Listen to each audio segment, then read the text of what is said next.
Pinche show. We're actually here in the Woodlawn Theater, so I'm super excited to be here today. And I have the cast, some of the cast, and producer, director, sorry if I get that wrong, Yes, of technical the director. Rocky Horror Show that's going on right now at the Woodlawn Theater.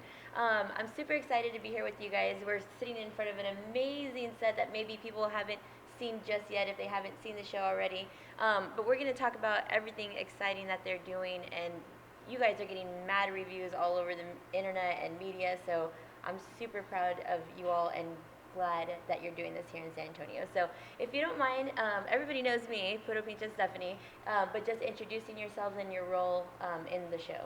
Okay, I'm Kurt Wayner. I'm the executive director here at the Woodlawn Theater, also the technical director, so I'm in charge of light, sound, and the set design.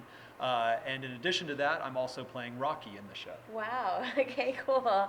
That's a huge deal to have created something like this and then also be the main star of it. So. No, not the main star. Yes, my name is associated with it, but actually it's not a giant role, so it's easy to do. Of course. The main star is Dr. Frankenfurter, who course. creates me. Yes, of course.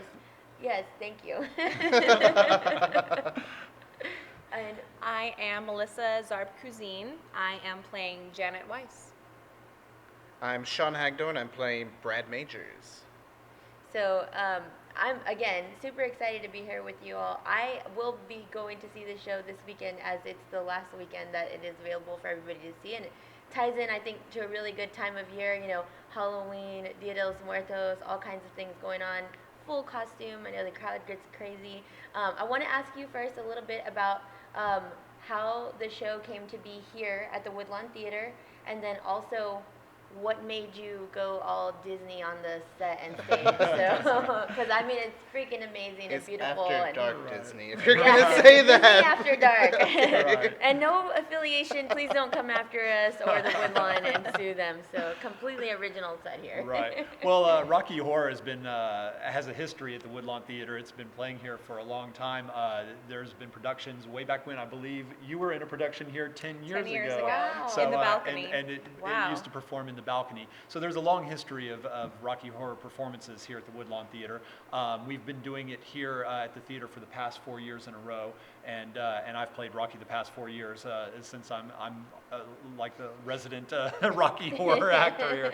But each year we've tried to build on it and make it better and better because we want to provide the audiences that come in and return something new and special each time. So it's just grown and grown and grown, and now we're bringing in celebrity guests to play Yes. roles, and each year we try to make the set a little bit different feel and make it a little bigger and better. So is the set bigger than last year's set? Yes, it Okay. is. And actually this year the set is serving two purposes because we run Young Frankenstein early, and then we're running Rocky Horror late in the evening. So we designed this set with that in mind. The feel and the style of the show had to match both performances. Oh yeah, and I can totally see that. It looks great also. So tell us, besides the bigger set and it serving, dual purposes this year, the new celebrity aspect of the show. Okay, well... A lot of people are buzzing about this and talking about this. Right, right. Well, Dr. Frankenfurter, who is, kind of an alter ego of Dr. Frankenstein, Dr. Frankenfurter is the main character of the show, and he's the one who creates the monster Rocky, if you're not familiar with the story. And Frankenfurter is a transvestite from the planet Transylvania, the galaxy of transsexual. I got to get all this straight. So, being a transvestite and having that background of doing a little cross-dressing and so forth, it only made sense to bring in some drag stars. And RuPaul's Drag Race has had a lot of success over the last several years, and so we decided to bring in some of the celebrities from the Drag Race. Awesome. And it's worked out real well. They're not only celebrities, but they're actual real entertainers and performers, and they do an awesome job. Yes. They're very talented. And who are the former contestants who were on the show that are in Rocky Horror Show now? This year we have 3 people that were involved in RuPaul's Drag Race. Dr. Frankenfurter is being played by Alaska. who was runner-up this She's year? runner-up season 5. Season Yes. 5. Yes. And then for Magenta, we have Michelle Visage, who was a judge on RuPaul's Drag Race. That's right. She was a judge. Since Okay. season Like, 3, that's right. 1 and 2, she wasn't, but 3 Okay. and 5. Sean knows. Right. Yes. Yes, I know a lot Yes. about it. I'm giving the details here, and I know nothing about it. And then playing Riff Raff, we have Willem, whose distinction is the only one to get kicked off of the drag Only race. one, Four. season 4. Lots of controversy, but sometimes controversy is a good thing, Oh, right? right. And Willem loves that. Awesome. So- Well, I think that's so neat. Obviously, if you've turned on a TV in the last couple of years, you've seen RuPaul's Drag Race and you've seen the buzz and the hype. And I've always been a huge fan of RuPaul, since, I don't know, the early 90s, late 80s, and just having fun. I always, associate with RuPaul with fun and exaggeration and elaboration and very fashionable and everything. And I think that's a great thing that they're here in our city, which, a lot of people sometimes always think maybe that our entertainment scene is on a smaller level than it actually is. We have this huge live entertainment and arts culture, That we do. and we are growing, like you said, every year on that, adding to it. And so I think that's fantastic that locals who are here and have done tons of hard work and are great at their craft get to work side by side with people, that are maybe making on a national level and drawing some attention here. It's also great because we have people from around the world coming to see the show. Yeah. And you think San Antonio, Texas, you don't think Yeah. huge. It's not New York, it's not LA, but they come here and they see the talent Exactly. and they're surprised and they're loving it. Exactly. So I've gotten so many compliments from people who came from San Francisco Wow. last week, and they were like, "You were amazing. The show's amazing. I never expected it here in this town." That's what we So- like to Real do, treat. right? Just surprise them. Right. Yeah, Right, right here. it definitely is. We got you guys, haha. We have this little gem, this little secret, and I joke around, there's a lot of other cities that say to people that come in for these new, arts and entertainment things, don't move here. A lot of people like to say, don't move here, but we love people being here. Yes. We want to grow San Antonio and show it off and just invite more people because we have a great city. It's a beautiful, romantic city and great to live in, and things like this are what really, really make San Antonio. So it's It's a really thriving cool. art scene. Yes. Really, Exactly. really proud of it. Yeah. Yeah. Right. And like I said, I actually work here at the theater, so I'm here all the time. But Yeah. the other aspect about the show is that, we bring in talent not only from outside the city, but the people that are inside the city, we bring them from all around. For instance, Melissa here works at the Magic Theater in town. Sean does work at SeaWorld. Yeah. And so we're bringing in people from all different venues in town I think to that's create great. the cast, and it's good. It's yeah. great to collaborate and work together and know that, even though you're from different theater companies and, groups around town, that you can all come together and do fun things like this. So, I love it. And another good thing, too, is that you actually, especially with the Rocky Horror Show, you get to see the crowd come alive. So how has Yes. the crowd been, over these last couple of weeks with the Rocky Horror Show? It's such a treat. I mean, like I was saying before, every performance just gets more and more wild. I mean, there's no other way to describe it. I mean, you're being yelled at.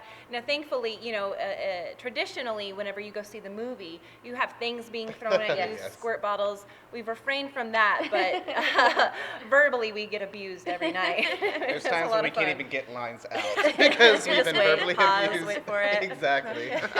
Okay, you guys, if you're gonna heckle, just give a little bit of respect, but it adds to the Oh no, fun. give it to know? us. No, Bring give it to us, for real. We're not scared. Okay, all holds are bets off. off, Yeah, right, you right. just go for it. So, and that's great because a lot of times as we're out at community events like that, people are pretty kept to themselves, or they'll be in a group of friends. So just to see the theater, besides you guys being fully out in costume and acting vividly, to see the crowd come alive and know, wow, these San Antonians and these people from out of town are here and they're loving it. So The real really cool. true fans usually come at the 11 o'clock performances, but we have an 8 o'clock performance on Thursdays. Oh, okay. That generally maybe people from the community come out too, and they're really not used to that kind of aspect. So they'll be looking around like, Yeah.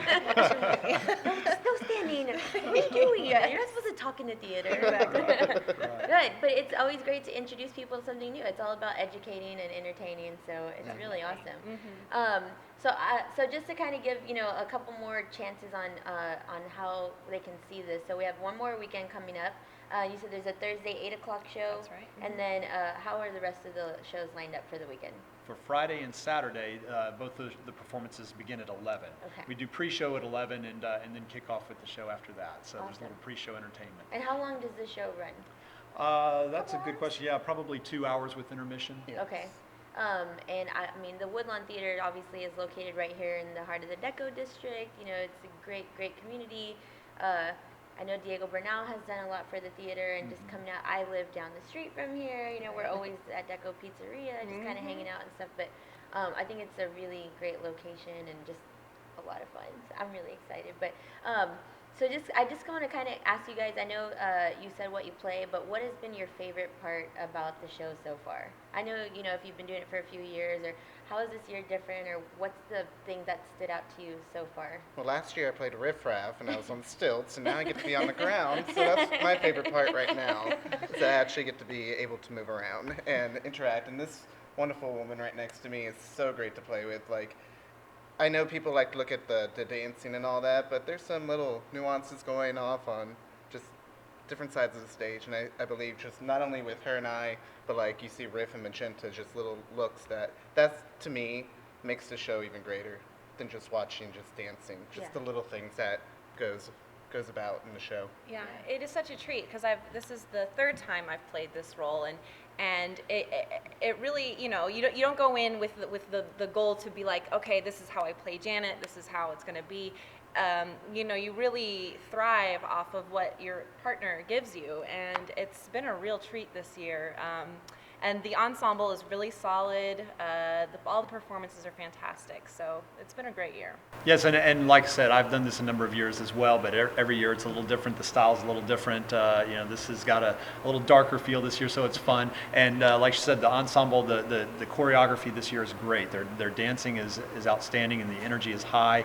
And I don't have to do a lot of dancing, thankfully, but I'm enjoying getting to watch them. It really puts a lot of energy on the stage and gives me more energy for my performance.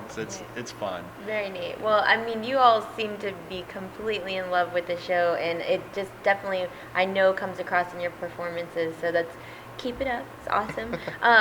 We got some rules out recently before the show started. We got some information on the show and posted them. But for Rocky Horror Show Virgins, what's your, just, you know, before we close out, you know, what's your best piece of advice that you can offer when coming to the show? I think that if you really want to enjoy the show, and you know, watch the movie if you can, but go online and look up some of the callbacks, because then that way, when you get here, you won't feel left out. You'll be able to do some of the callbacks too, even if they're the basic ones. It's fun to be able to interact, and it's fun to be able to try to break us on stage or whatever. So go and learn some of the callbacks so that you're prepared. Definitely want you guys to interact. Awesome. I would say have an open mind. Yes. If you're coming in looking for a theatrical experience, you're going to get it. It's more than, I think, just a musical. A lot of musicals are just musicals, but you can really dive in and get a little deeper and go on the journey with Brad and Janet, who are complete victims in this, but they also have a choice, and I think it's really great to see that journey happen on stage. So have an open mind. Just for real, like, let yourself go. For this show, just let yourself go. Just embrace it. Embrace it for what it is, and then go back to your everyday life, you know? Just throw all the cares away. This is not a show really to be just reserved. Just let it go. So if you've been feeling stressed lately, or you just want to have a good time, you know, leave all your troubles at the door, come in and have a great time, have fun, relax, let go a little or a lot, whichever you want to have. Yeah, so I'm super excited, and thank you again for, you know, letting us come in here today. And like I said, amazing set. I wish I could just hang out here and pose for pictures and do cheesy stuff all day long. Be like, hi, Mom. But I'm looking forward to coming to see the show this weekend. And again, you know, I can't say enough about how much as fans out in San Antonio, that we need to support great people that are doing things like the Rocky Horror Show, like the Woodlawn Theater, Magic Theater, SeaWorld Entertainers. Everybody in San Antonio makes this big pie, you know, and we all want to be a part of it and have a piece and just take care of each other. So we'll send you guys out with some more information on what's coming up this week, plus let you guys know about where you can get tickets. Besides here at the door, I know you all have a website also, and that's Right. woodlawntheater.org. Yes. Woodlawntheater.org. We'll link you guys all over puropinche.com so that everyone stays connected. And make sure you say hello if you see them out before or after the show, or out in the community. I know I see some of you guys out often, mostly dancing. So it's always a good time. But yes, the Rocky Horror Show, one you don't want to miss, San Antonio. Thanks again, you guys, and we'll talk to you guys soon. Thank you. Thank you.